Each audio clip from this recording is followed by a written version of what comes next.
Queridos irmãos, queridas irmãs aqui presentes, aos que nos acompanham pelas redes sociais e aos desencarnados que vieram acompanhar essa nossa palestra dessa noite, sejam muito bem-vindos. Nosso estudo é a mensagem evangélica de Jesus e Nicodemos, que está no Evangelho de João, no capítulo 3, versículos de 1 a 15, e no Evangelho segundo o Espiritismo, no capítulo 4. Como é de praxe, sempre nós começamos com uma prece.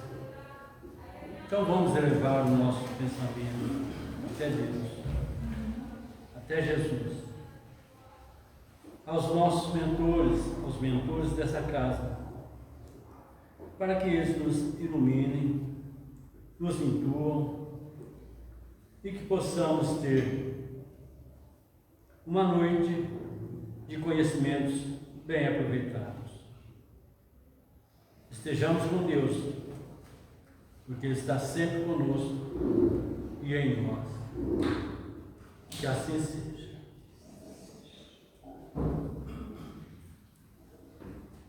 Tem alguém que está vindo numa casa espírita pela primeira vez? Se tiver, ninguém? Então, todos já conhecem de alguma forma a doutrina espírita, que é uma casa espírita. Nós vamos falar desse encontro que Jesus teve com Nicodemos. Nicodemos acreditava que Jesus era um enviado de Deus, com a missão de instruir os homens. Ele pensava assim porque tinha notícias dos prodígios que Jesus fazia, e ao contrário dos colegas que diziam que os prodígios que Jesus fazia eram de ordem demoníaca. Nicodemos vai buscar informação na fonte, e essa fonte é Jesus. E João narra esse encontro, no capítulo 3, versículos de 1 a 15. Ele diz: havia um homem dentre os fariseus chamado Nicodemos, chefe dos judeus. Este veio ter com Jesus de noite e disse-lhe: Rabi, sabemos que és mestre vindo da parte de Deus, pois ninguém pode fazer essas demonstrações que fazes se Deus não estiver com ele. Jesus respondeu: em verdade te digo que se alguém não nascer de novo, não pode ver o reino dos céus. E Nicodemos perguntou: como pode um homem nascer sendo velho? Pode entrar pela segunda vez no ventre de sua mãe e nascer?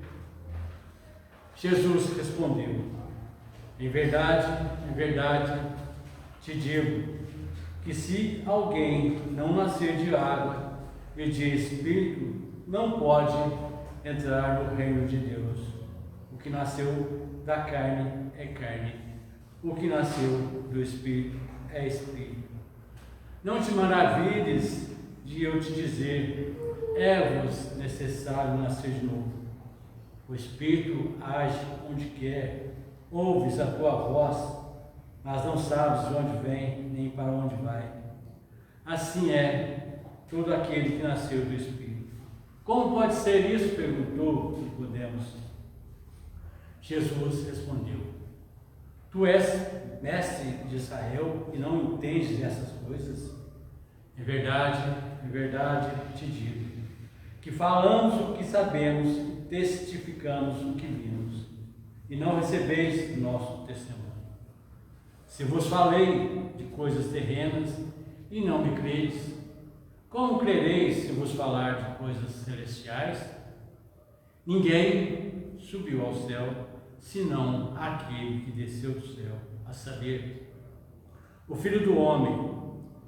Como Moisés levantou a serpente no deserto, assim importa que o Filho do Homem seja levantado, para que todo aquele que nele crê tenha a vida futura.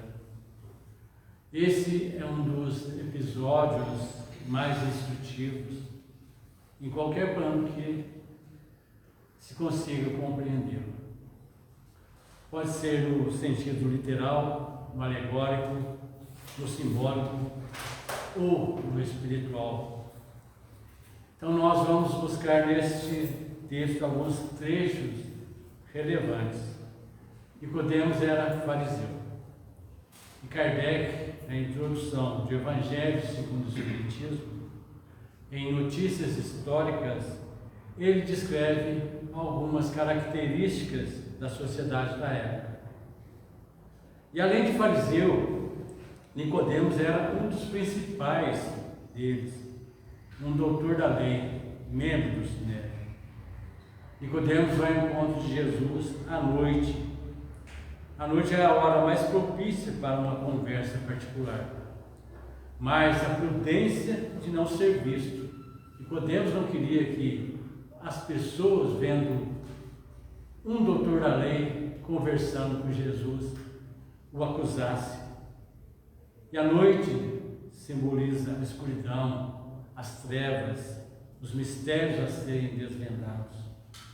Nicodemos dá a Jesus o título de Rabi, tratando-o como igual. Explica as razões por que o considera também doutor da lei. As demonstrações e palavras, Jesus fala em nascer de novo. Jesus inicia a conversa afirmando que ninguém pode ver, no sentido conhecer, identificar, viver o reino de Deus, se não nascer de novo. Nicodemos indaga: como pode nascer pela segunda vez? Um homem já velho, se poderá voltar para o ventre materno? Os fariseus eram reencarnacionistas. Eles acreditavam na ressurreição. Paulo era fariseu, por isso ele brigou a briga que ele teve lá com os doutores da lei. E é pela reencarnação que temos a possibilidade de resgatar nossos débitos e partir para o nosso progresso espiritual, a caminho do reino de Deus.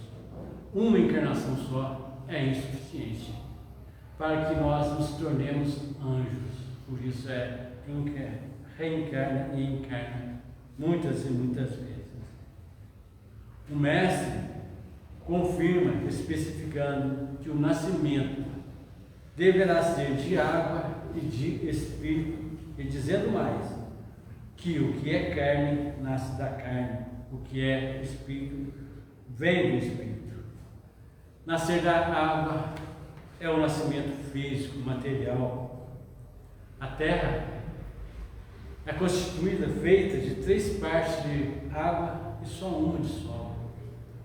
Nosso corpo é 70% a 80% água. O nascimento físico é feito através da bolsa d'água do líquido amniótico.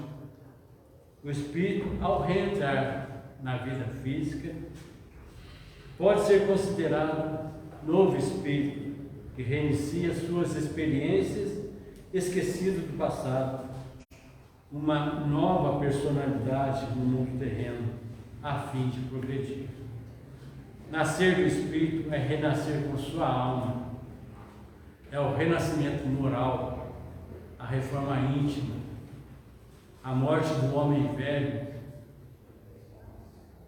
e o nascimento do homem novo.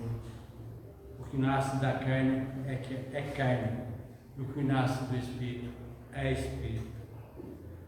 Depois Jesus acrescenta: o espírito age onde quer, o vento sopra onde quer, e mais, o espírito sopra, age, reencarna, se manifesta onde quer, e não sabe de onde veio, da sua última reencarnação, nem para onde vai, qual será a próxima encarnação.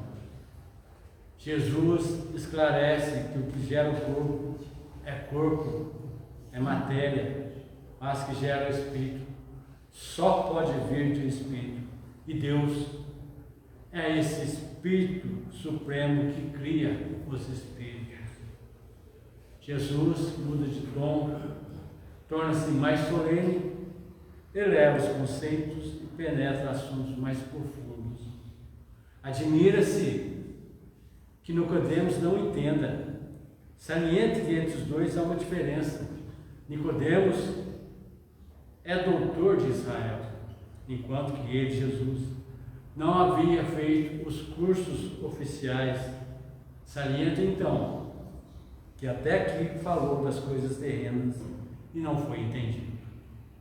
Explica: o que nasce da carne é carne, matéria corruptível, mas o que nasce do Espírito é o Espírito eterno, que não necessitará mais da carne para progredir.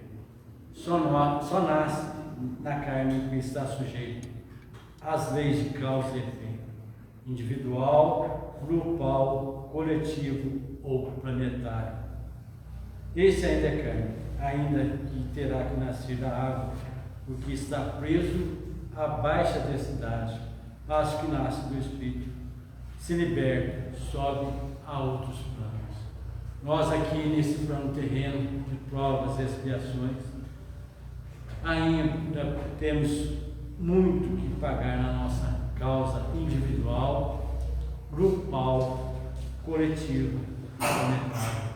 Nós temos a causa e consequência coletiva da guerra com a Argentina e Paraguai. Tanto é que temos uma hidrelétrica entre os três países que fornecem energia, tanto para um quanto para o outro. E temos também como causa e efeito coletivo a escravidão que esteve entre nós até 1888. Não basta crer em milagres, os fatos, as curas que assinalam o cristianismo para sermos cristãos. Precisamos também crer na palavra, na doutrina que Jesus pregava.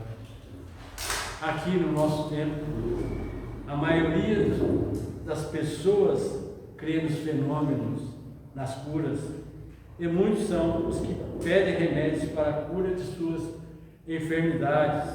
São muitos os Nicodemos que, às ocultas, desejam conversar sobre espíritos, sobre almas, e que procuram saber a razão das causas que os determinam.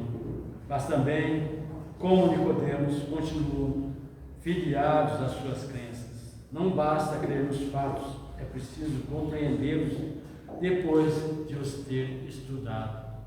Aqui entre nós, mais de uma pessoa já foi parada alguma vez para perguntar como é que é o centro espírita, como é que são as pessoas do centro espírita. Não é assim? Vocês que frequentam são os Nicodemos atuais querendo saber das coisas espirituais.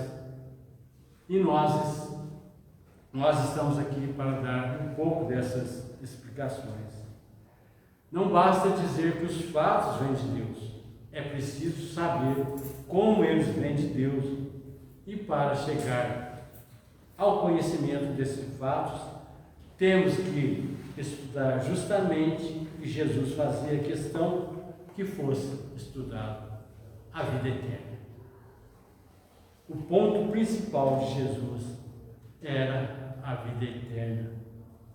Em torno da vida eterna é que se giravam os maravilhosos conceitos de sua filosofia, da sua doutrina de verdadeira fé, de amor puro e imaculado.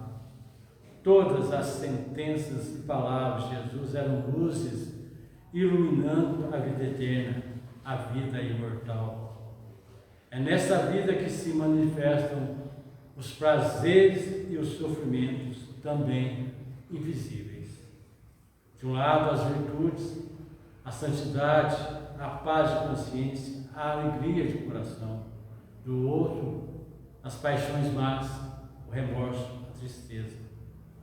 Jesus dizendo: é forçoso nascer do Espírito, chamou a atenção de Nicodemos para a vida interior, a fim de que ele ficasse sabendo que, sendo ele, Jesus, portador de um Espírito novo, que deve legitimar em todas as almas a vida do Espírito. Todos os que quiserem entrar no reino de Deus precisam nascer desse Espírito, viver desse Espírito. Assim como os que entram na vida carnal nascem da água e vivem da água. O nascimento, tanto da água como do Espírito, é indispensável. Não é bastante nascer da água. Não basta tomar corpo de carne neste mundo e nascer aqui. Não basta encarnarmos aqui na terra. Precisamos, principalmente, nascer do Espírito. Por isso, o Mestre acrescentou: o que é nascido da carne é carne, o que é nascido do Espírito é Espírito. Jesus terminou lembrando a Nicodemos uma passagem das Escrituras que diz: Moisés ter levantado uma serpente no deserto quando os israelitas atravessavam a região, onde cobras venenosas, cujas picadas matavam instantaneamente, mas todos aqueles que olhavam a serpente de longe não sofriam um mal, mesmo que fossem picados por essas cobras venenosas. É que a ele, Jesus, importava também sofrer todas as injustiças, todo o repúdio dos homens, ser levantado, ser crucificado, porque assim a sua vida seria um exemplo luminoso da doutrina que ele pregava. E todos aqueles que se tornassem crentes nas suas palavras teriam a vida eterna, não ficariam limitados à vida terrena, como o próprio Nicodemos estava. Aquele que não nascer de novo não pode ver o reino de Deus. E Emmanuel lembra que a própria natureza apresenta preciosas lições nesse particular. Os anos passam com precisão matemática, mas os dias são sempre novos, dispondo assim de 365 oportunidades de aprendizado e recomeço. Anualmente, quantas chances de renovação moral a criatura encontra no período de sua existência? Alguém te magoa? Reinicia o esforço da boa compreensão. Alguém não te entende? Persevera em demonstrar as intenções mais nobres. Renasce agora em teus propósitos, deliberações, atitudes, trabalhando para superar os obstáculos que te cercam e alcançando a antecipação da vitória sobre ti mesmo. Isso é renascer todos os dias. Mais vale auxiliar hoje que ser auxiliado amanhã. Aquele que não nasceu de novo não pode ver o reino de Deus. Nós, os espíritos em aperfeiçoamento, no aperfeiçoamento terrestre, conseguimos alterar ou manobrar as energias e os seres inferiores do mundo a que transitoriamente nos ajustamos. O aprimoramento moral é por nossa conta, sustentados pelo apoio divino nas lutas educativas que são necessárias. O professor ensina, mas quem deve aprender é o aluno. Os espíritos superiores nos amparam e esclarecem, mas cada consciência responda pelo próprio destino. Meditemos nisso, valorizando as oportunidades em nossas mãos. A condição moral da Terra é nosso reflexo coletivo. Temos todos acertos e desacertos. Todos possuímos sombra e luz. O Evangelho afirma: ninguém entrará no reino de Deus sem nascer de novo. E o Espiritismo acentua: nascer, viver, morrer, renascer de novo e progredir continuamente. Esta é a lei. Isso quer dizer que ninguém conseguirá fugir da luta evolutiva. Continuemos vigilantes no serviço do próprio burilhamento, na certeza de que o amor puro liquidará os infernos quando nós estivermos louvados pela força da educação. A reencarnação é lei universal. Sem ela, a existência terrena representaria um furacão de desordem e injustiça. Graças aos seus conhecimentos, entendemos os fenômenos dolorosos do caminho. O homem ainda não percebeu toda a extensão da misericórdia divina nos processos de resgate e reajuste. Bendizendo a reencarnação, empenhemo-nos a trabalhar e aprender com atenção e sinceridade para que venhamos a construir e acertar em definitivo. A cada nova existência é a oportunidade de progresso que a misericórdia divina nos dá para alcançarmos o seu reino. Cabe a nós administrarmos bem cada instante de nossa vida, praticando a caridade e o bem.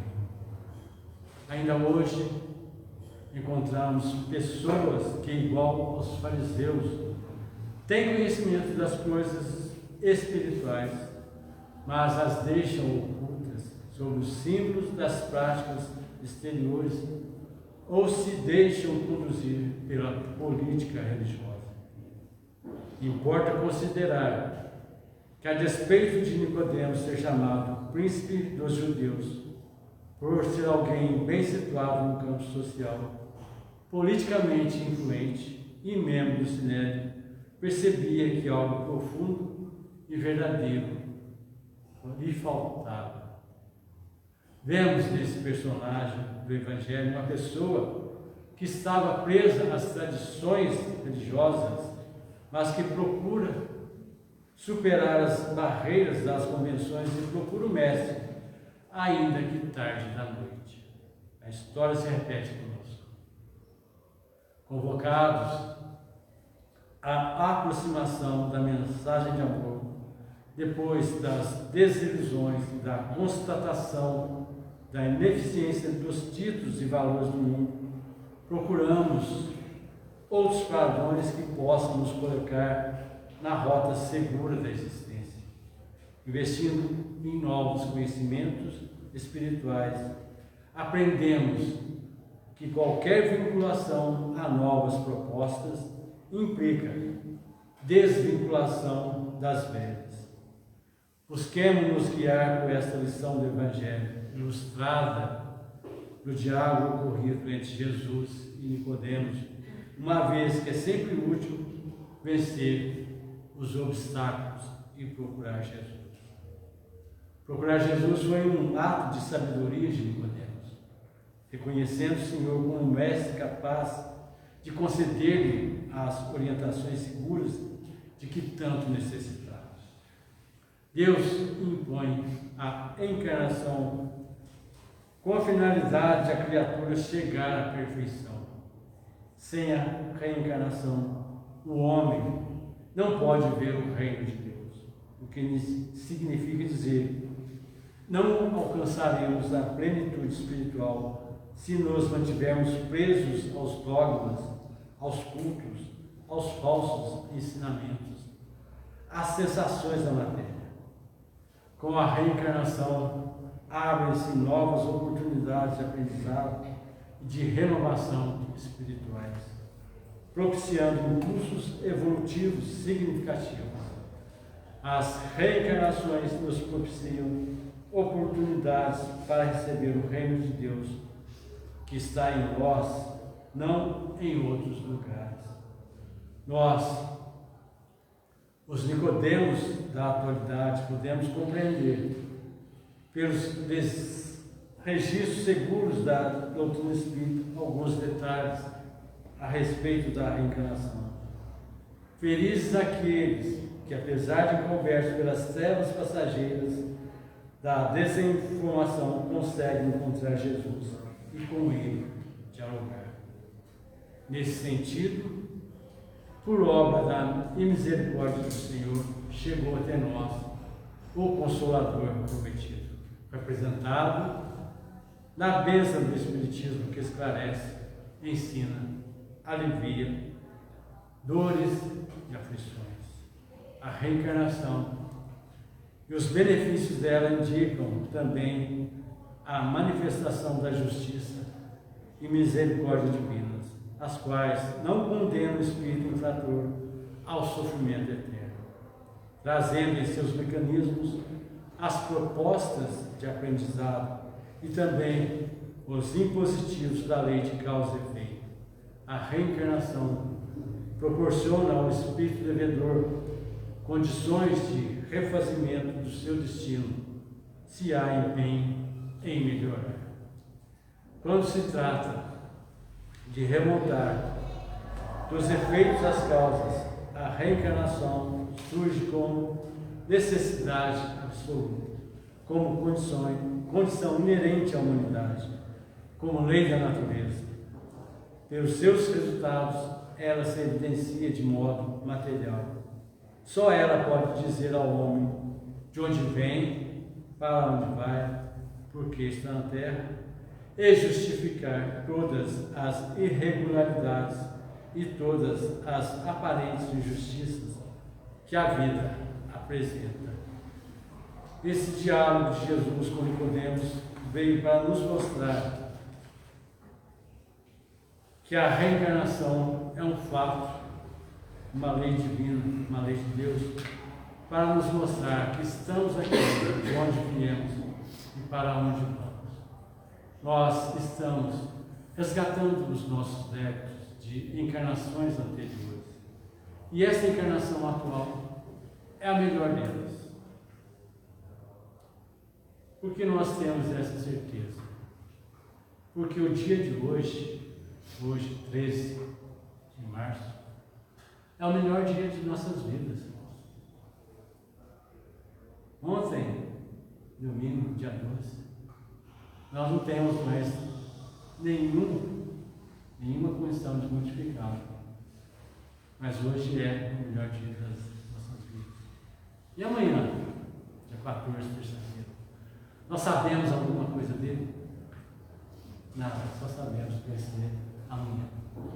Por isso, o vento sopra onde quer, ninguém sabe de onde veio e para onde vai. Por isso, essa encarnação, nós não sabemos de onde viemos, nem sabemos para onde vamos. Essa foi a mensagem de Jesus para Nicodemos. E essa é a mensagem que nós podemos trazer hoje, através de nossas explanações. Então vamos, nesse momento, fazer a nossa prece de encerramento. Com o pensamento já elevado até Deus, até Jesus. Nesse instante, nós agradecemos a Deus, a Jesus, aos mentores que conosco estão, aos mentores dessa casa, que nos proporcionaram esse entendimento de hoje, esse esclarecimento ao qual nós pudemos ter acesso.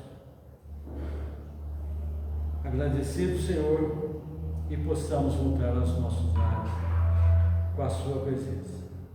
Que assim seja.